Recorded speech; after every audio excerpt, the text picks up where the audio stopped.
So this is visit 2 video. So for the first question, describe the activity you completed with your older adult. How did you decide what activity to do? And how did you divide up who would do what? Okay, so for the activity that we decided to do with our resident, we decided that with the Christmas season coming and all that, we decided that it'd be a good idea to get a Christmas tree, a mini one, and then create decorations to go on it as well. We primarily stuck to decorations that she would be able to color by hand with markers, just because she had mentioned previously in our first visit that she really did enjoy coloring. And then in terms of like dividing up what we did, we basically did everything together. Mm-hmm. We went to the store, to the dollar store, we picked up the tree together. When it came to decorating, we worked together as a team, and we all kind of like broke apart the coloring ornaments, and we put the ornaments all on together. Yeah. We wanted to make this a group project just so it wasn't like, oh, because you like coloring, you can do all the coloring. We really wanted to make this activity with her like as interactive as possible, I would say. And like the end result being that she would have something to remember us by because we created decorations for her as well. Yeah. And then she got to keep the tree at the end, so it was really nice for her with the Christmas season coming up as well. How was the interaction with your resident? Was it a positive experience? If so, why? We interacted with the interaction with her was actually really, really positive. She was blown away that we actually bought her a Christmas tree that she could keep in her room. She even kept asking if she was able to keep it at the end, which was very, very sweet. She found it was therapeutic because she got to color the ornaments and got to put them on herself and choose where they go. She also wouldn't stop holding our hands and telling us how much she appreciated us, and she loved us coming to see her, and she made us promise to come back. Definitely a positive experience from not only us but for her as well. I think it was always also positive in the sense that we were kind of able to get her out of her comfort zone of being isolated. Mm-hmm. Because at first she was initially really, really nervous, and then she got like super excited that she was even in the environment, which I think was also really, really good. It was nice too that we got to go down to the games room and do it outside of her room, and then bring it to her room and assemble it there. Also, like the window ornaments that you had put on for her, mm-hmm. she did like that as well. She loved it. So what was the main thing that you learned from this friendly visit? I think that the main thing that I learned personally from this friendly visit is that even if you come out, if you're taken out of your comfort zone, there is room for a positive experience, because she was very, very keen on the idea that she wanted to be alone, and she initially didn't even want to come into the room and sit down with us, and then it just like turned around completely for her. Like, she was okay completely with the environment, and she really, really liked it. And she even had mentioned to us at the end that she didn't want to do it, but then for me, like, I think that I learned a lot from that, because like there's certain things that I'm not comfortable with, but if I put myself in that situation, I would be.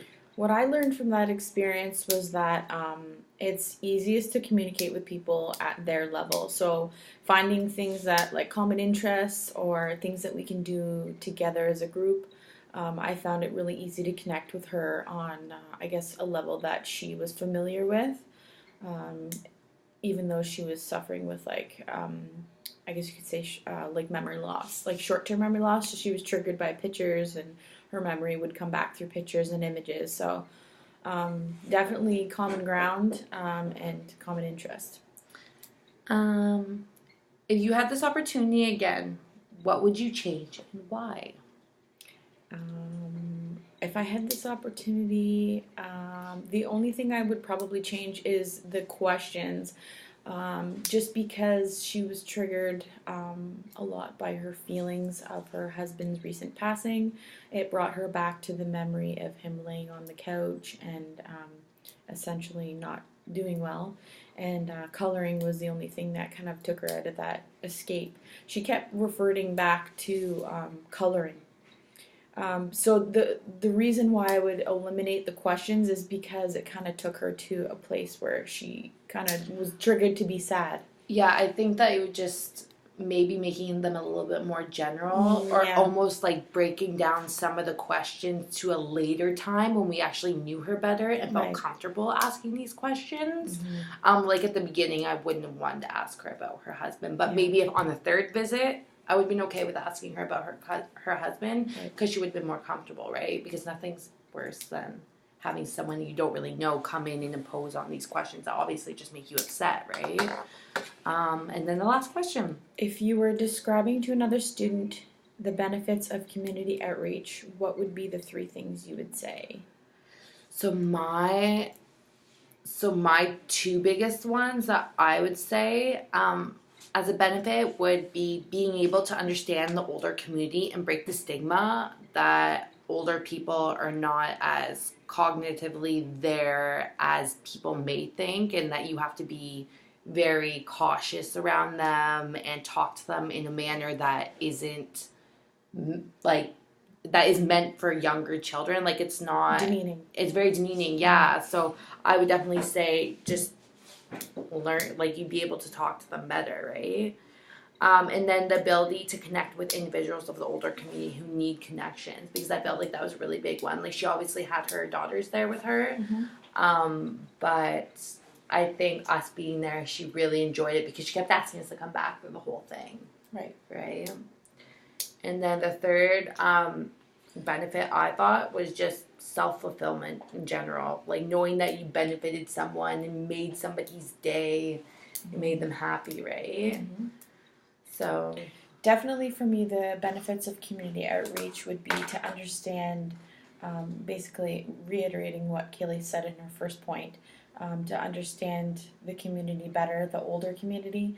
It's definitely important that there's a lot of misconception about communication with the older community, and I guess you could say assuming disabilities, which is not the case at all.